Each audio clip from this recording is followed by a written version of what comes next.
Good morning and namaskar. The 55th meeting of the Monetary Policy Committee was held in the backdrop of an early and promising start of the monsoon season. This is of vital significance for the Indian economy. In contrast, the global backdrop remains fragile and highly fluid. The uncertainty around the global economic outlook has somewhat ebbed since the MPC met in April in the wake of temporary tariff relief and the optimism around trade negotiations. However, it is still high to weaken sentiments and lower global growth prospects. Accordingly, global growth as well as trade projections have been revised downwards by multilateral agencies. Moreover, the last mile of disinflation is turning out to be a little more protracted. As growth-inflation trade-offs is becoming more challenging, monetary authorities are charting out a more cautious and carefully calibrated policy trajectory. Looking beyond the near term, growing economic and financial fragmentation is reshaping the global economy. Besides complex interconnections with the financial system, elevated debt levels, and growing influence of frontier technologies like AI are raising financial stability concerns. Amidst heightened volatility in capital flows and exchange rates, coupled with constrained policy space, central banks of emerging market economies have a tougher task to stabilize their economies against global spillovers. In this global milieu, the Indian economy presents a picture of strength, stability, and opportunity. First, strength comes from the strong balance sheets of the five major sectors: corporates, banks, households, government, and the external sector. Second, there is stability on all three fronts: price, financial, and political, providing policy and economic certainty in this dynamically evolving global economic order. Third, the Indian economy offers immense opportunities to investors, both domestic and foreign, through three Ds: demography. We have a high proportion of the working age population which is growing. It is becoming more literate, it's becoming more educated, more skilled, urbanized. Then there is the third D, the second D, the digitalization. We have very advanced and sophisticated public digital infrastructure. And domestic demand is the third D, which we are talking about over here, which is very important given the trends of deglobalization. This 5x3x3 matrix of fundamentals provides the necessary core strength to cushion the Indian economy against global spillovers and propel it to grow at a faster pace. We are already growing at a very fast pace. 6.5% is the highest, not only last year amongst major economies, but even in the last decade. Of course, we aspire to grow at a higher rate, and we are making all efforts in our vision of a Viksit Bharat by 2047. I now come to the Monetary Policy Committee decisions. The Monetary Policy Committee met on the 4th, 5th, and 6th of June, that is today, to deliberate and decide on the policy repo rate. And after a detailed assessment of the evolving macroeconomic and financial developments and the economic outlook ahead, the MPC decided to reduce, which is widely expected, the policy repo rate under the liquidity adjustment facility by 50 basis points to 5.5%. I repeat, the reduction recommended by the MPC is for 50 basis points to 5.5%. This is with immediate effect. Consequently, the standing deposit facility rate, which is the STF rate, shall stand adjusted to 5.25%. and the marginal standing facility, MSF rate, and the bank rate shall stand adjusted to 5.75%. I shall now briefly set out the rationale for these decisions. Inflation has softened significantly over the last 6 months from above the tolerance band in October 2024 to well below the target. Its latest numbers are 3.2%, with signs of a broad-based moderation. The near-term and the medium-term outlook now gives us confidence of not only a durable alignment of headline inflation with the target of 4%. You are aware we had earlier projected for this year an average inflation of 4%, as excluded in the last meeting, but also the belief that during the year it is now likely to undershoot the target at the margin. While food inflation outlook remains soft, core inflation is also expected to remain benign, with easing of international commodity prices in line with the anticipated global growth slowdown.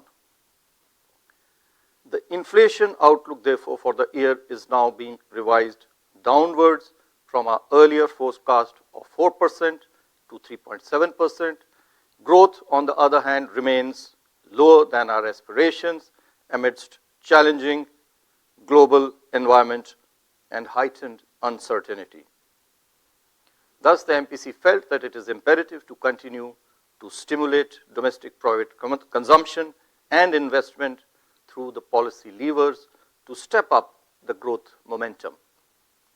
This changed growth inflation dynamics calls for not only continuing with the policy easing, but also the MPC felt front-loading the rate cuts to support growth.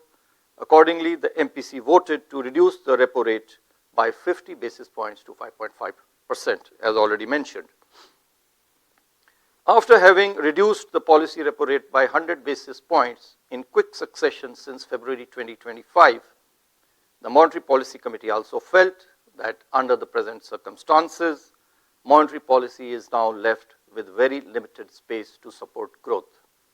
Hence, the MPC also decided to change the stance from accommodative to neutral. From here onwards, the MPC will be carefully assessing the incoming data and the evolving outlook to chart out the future course of monetary policy in order to strike the right growth-inflation balance. The fast-changing global economic situation too necessitates continuous monitoring and assessment of the evolving macroeconomic outlook. I will now come to the assessment of growth and inflation. First, growth. The provisional estimates released by the National Statistical Office placed India's real growth in 24-25 last year at 6.5%.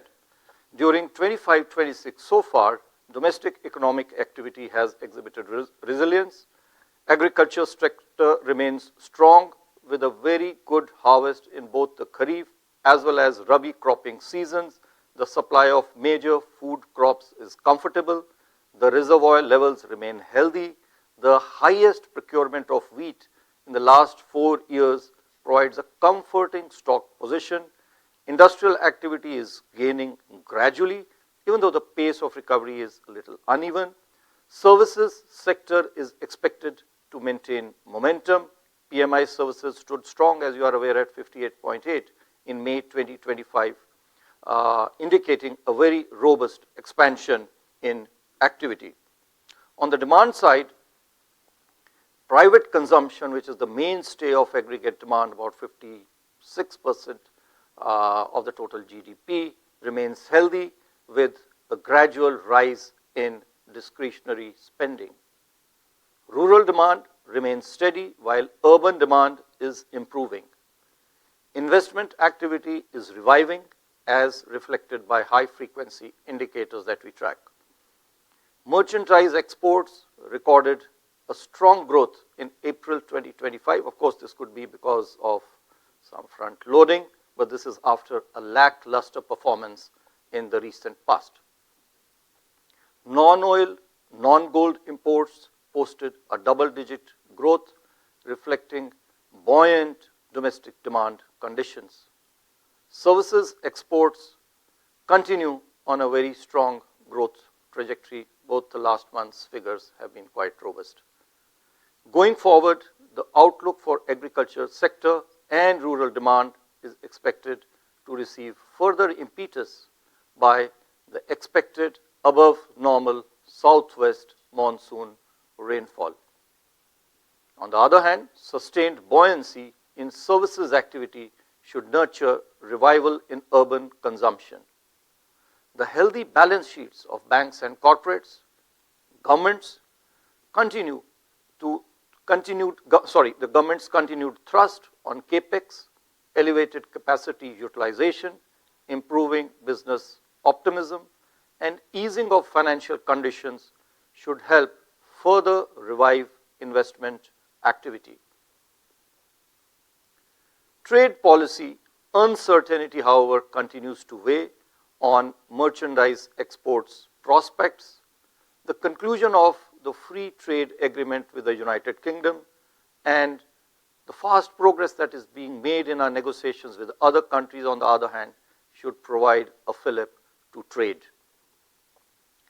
Spillovers emanating from protracted geopolitical tensions and global trade and weather-related uncertainties pose downside risks to growth. Taking all these factors into consideration, real GDP growth rate for this year 25-26 is projected at 6.5%. We continue with our earlier forecast with Q1 at 6.5, Q2 at 6.7, Q3 at 6.6, and Q4 at 6.3%. The risks are evenly balanced. I will now move to inflation. CPI headline inflation continued its declining trajectory in both March and April. The headline inflation moderated to a nearly 6-year low, in fact 69 months to be precise, to 3.2% in April 2025. This was led mainly by food inflation, which recorded the 6th consecutive monthly decline. Fuel group, which had been earlier witnessing deflationary conditions, there was a reversal of the deflationary conditions, and it has recorded positive inflation prints in the last 2 months of March and April. This is partly because of the hike in LPG prices. Core inflation remained largely steady and contained during March and April, and this is despite the increase in gold prices, which exerted an upward pressure. The outlook for inflation provides towards benign prices across major constituents. The record wheat production and higher production of key pulses in the Rabi crop season should ensure adequate supply of key food items. Going forward, the likely above normal monsoon, along with its early onset, augurs well for Kharif crop prospects. Reflecting this, inflation expectations are showing a moderating trend, and this is more so for the rural households. Most projections point towards continued moderation in prices of key commodities. This includes crude oil, which is of critical significance to us. Notwithstanding these favorable prognoses, we need to remain watchful of weather-related uncertainties and the still evolving tariff-related concerns with their attendant impact on global commodity prices. Taking all these factors into consideration and assuming a normal monsoon, CPI inflation for the financial year 25-26 is now projected at 3.7%. As I mentioned earlier, this is a downward revision from our earlier forecast of 4%. We are projecting inflation for Q1 at 2.9%, Q2 at 3.4%, Q3 at 3.9%, and Q4 at 4.4%. The risks are evenly balanced. I'll now come to the external sector. With a moderation in trade deficit in Q4 24-25, alongside strong services exports and remittance receipts, the current account deficit for last year 24-25 is expected to remain low. We are yet to get the final figures. Furthermore, despite rising geopolitical uncertainties and trade tensions, India's merchandise trade remained robust in April 2025. As imports grew faster than exports, trade deficit, however, widened during the month, which is the month of April. Going forward, net services and remittance receipts are likely to remain in surplus, counterbalancing the rise in trade deficit. The current account deficit for this year, 25-26, is therefore expected to remain well within the sustainable levels. On the financing side, in 24-25, foreign portfolio investment to India dropped sharply to $1.7 billion US, as foreign portfolio investors booked profits in equities. Net foreign direct investment, FDI, too moderated. I would like to take a moment over here because there has been large and widespread commentary on this moderation of net FDI. Now, we look at net FDI primarily because of our concern regarding foreign exchange reserves, where the net becomes important. It's not only the net the inflows, but also the outflows, which actually lead to either an accretion or a depletion in the foreign exchange reserves. However, when it comes to investment, then it is the gross FDI which is actually important, and gross FDI last year actually increased quite sharply. 14% is a very robust growth that we had, $81 billion US.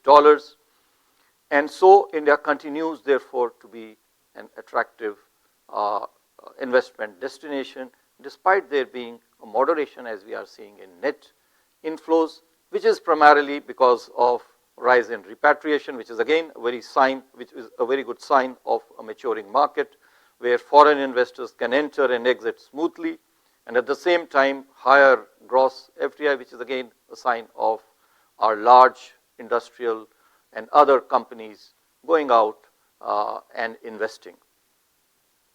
So on the whole, gross FDI is high, which indicates that India continues to be a good and attractive investment destination.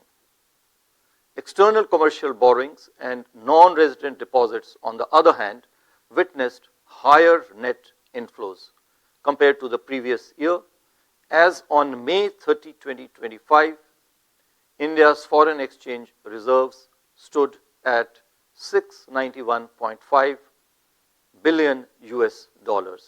These are sufficient to fund more than 11 months of goods imports and about 96% of external debt outstanding. Overall, India's external sector remains resilient as key external sector vulnerability indicators continue to improve.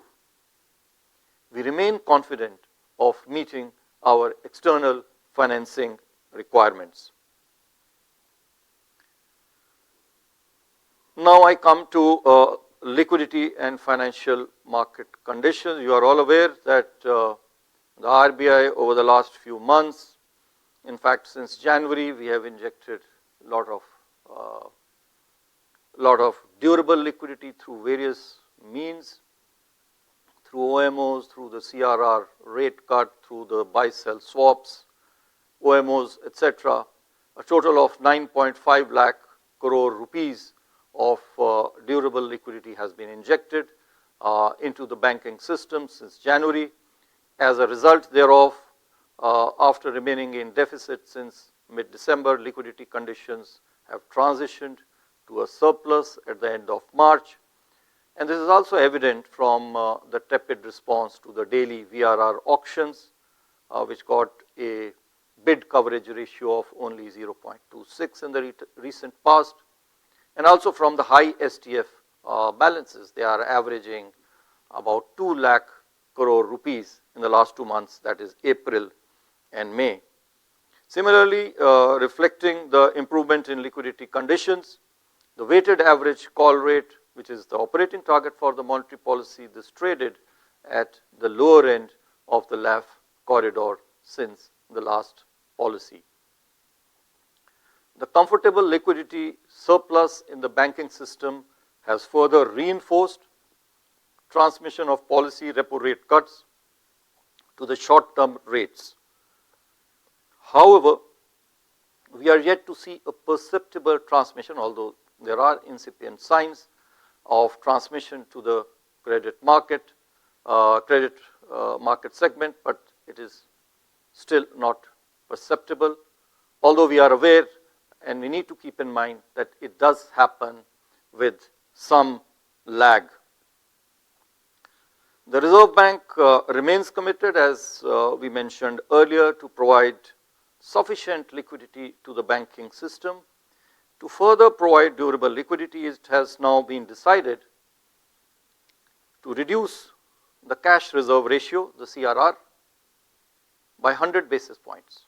I repeat, we have decided to reduce the cash reserve ratio by 100 basis points from 4% to 3% of net demand and time liabilities. This will be done in a staggered manner during the course of the year in 4 equal tranches of 25 basis points each, coming into effect from the fortnights beginning September 6, October 4, November 1, and November 29 of this year, which is 2025.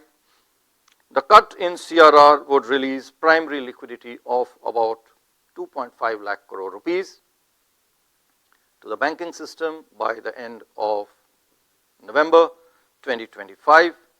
Besides providing durable liquidity, I would like to emphasize over here and highlight that it will also reduce the cost of funding of the banks, thereby helping and accelerating the monetary policy transmission to the credit market. I would like to reiterate that we will continue to monitor the evolving liquidity and financial market conditions and proactively take further measures as may be necessary for liquidity and for monetary policy transmission. I will now come to financial stability. The system level financial parameters of the scheduled commercial banks continue to be robust. The asset quality parameters, liquidity buffers, and profitability parameters have shown further improvement. The credit deposit ratio for the banking system at the end of December 2024 was at 81.84%. This is broadly similar to what it was a year ago. Similarly, the system level parameters of NBFCs too are sound with comfortable capital position and improved GNPA ratios. The stress witnessed earlier in retail segments like unsecured personal loans and credit card receivables portfolio has abated, while the stress in microfinance segment is still persisting.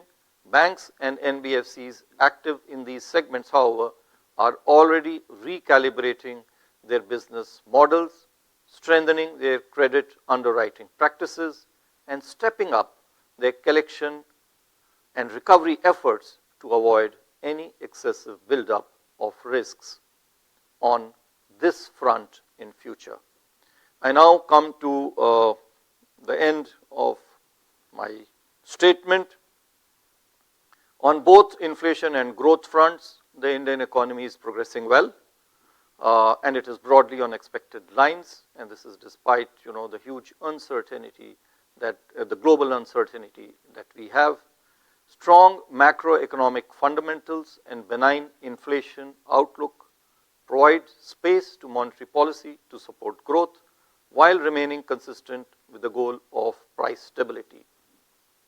As global environment remains uncertain, it has become even more important to focus on domestic growth amidst sustained price stability. Accordingly, today's monetary policy actions should be seen as a step towards propelling growth to a higher aspirational trajectory. Here I would also like to highlight that there is no tussle between price stability and growth in the medium and long term.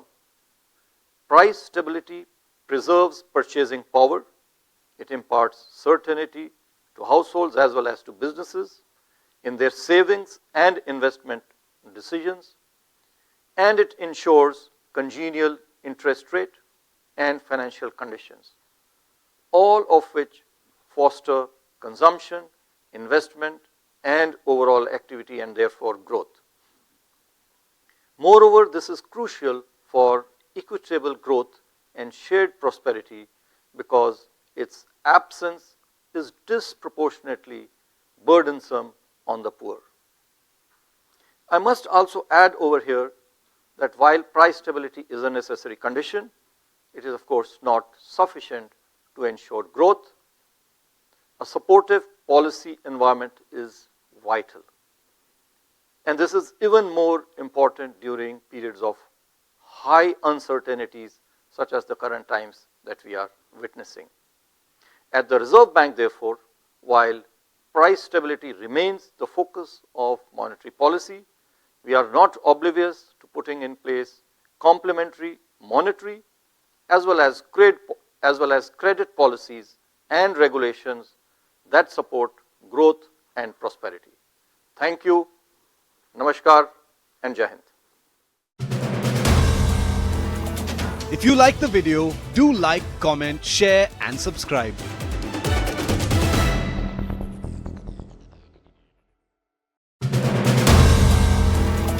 If you like the video, do like, comment, share and subscribe.